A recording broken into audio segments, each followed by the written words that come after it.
Halo semuanya, saya Vina Alexandra. Hari ini saya akan menjelaskan LC atau Letter of Credit.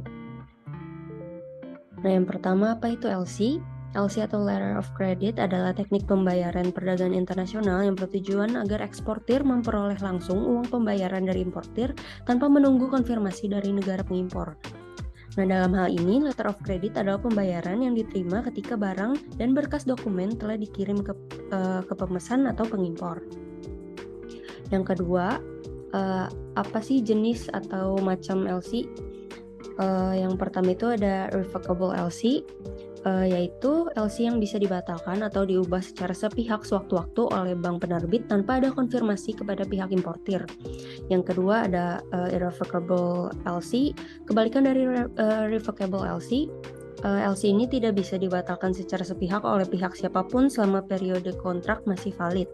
Dan jika ada yang membatalkannya, maka akan terkena sanksi. Selanjutnya ada irrevocable and confirmed LC. Nah, LC ini adalah yang paling aman, khususnya bagi eksportir, karena pembayarannya dijamin secara penuh oleh bank penerbit maupun bank penerus. Selanjutnya ada clean LC, yaitu pembayaran kredit ekspor-impor yang tidak perlu dilengkapi syarat-syarat atau dokumen lainnya. Selanjutnya ada documentary LC. Kebalikan dari clean LC, pembayaran kredit ekspor-impor ini harus dilengkapi oleh dokumen-dokumen lain seperti yang dijelaskan pada dokumen syarat LC. Lalu ada back-to-back LC. Dalam LC ini importir bukanlah pembeli asli, namun adalah perantara, yang artinya importir akan mendistribusikan barang yang dipesan ke pembeli yang sebenarnya. Selanjutnya ada revolving LC, yaitu LC ini bisa digunakan secara berulang oleh pihak importir dan eksportir. Maksudnya itu kedua pihak bisa memakai kembali LC yang sama untuk transaksi yang berbeda.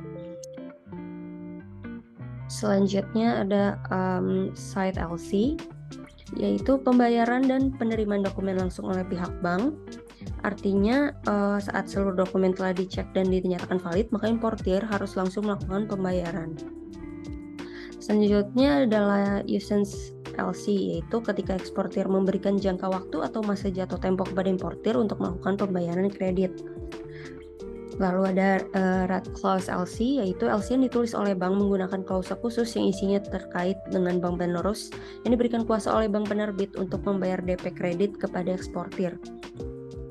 Selanjutnya ada transferable LC, yaitu jenis surat kredit satu ini eksportir berhak meminta kepada bank untuk memberikan hak atas kredit seutuhnya atau sebagian kepada pihak ketiga. Lalu yang terakhir ada standby LC, yaitu eksportir atau pihak bank atas nama importir menggunakan sebuah jaminan khusus, yang artinya bila importir gagal untuk memenuhi pembayaran pinjamannya, maka bank terkait akan membayar kepada eksportir dengan memberikan satu lembar side draft dan surat pembayaran atau pernyataan gagal bayar. Selanjutnya, apa sih manfaat LC itu? Jadi pada dasarnya fungsi atau manfaat LC itu adalah untuk memperlancar proses pembayaran dalam kegiatan perdagangan global atau biasa disebut ekspor impor barang.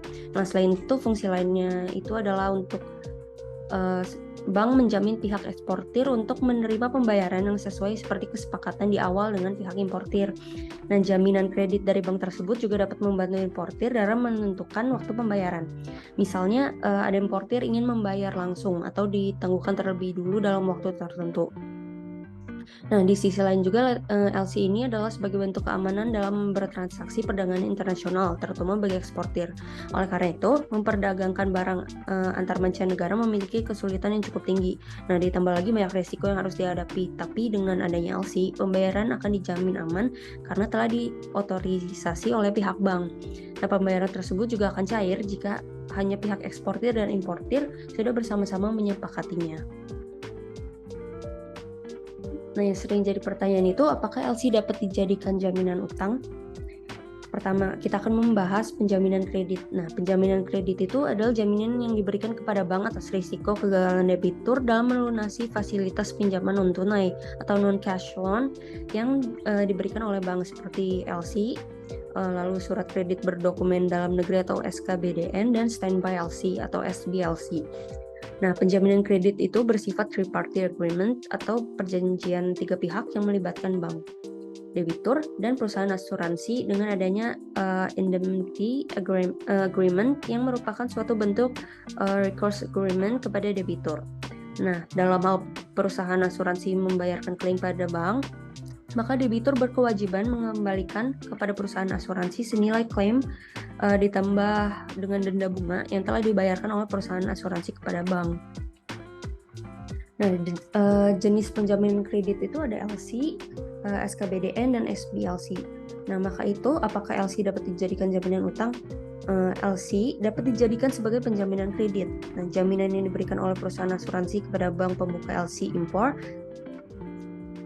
atau ini Usance LC dan Side LC Sublimit TR atau UPAS. Nah, untuk kepentingan importir dalam hal terjadi kegagalan pembayaran pada saat jatuh tempo LC. Sekian presentasi dari saya, terima kasih.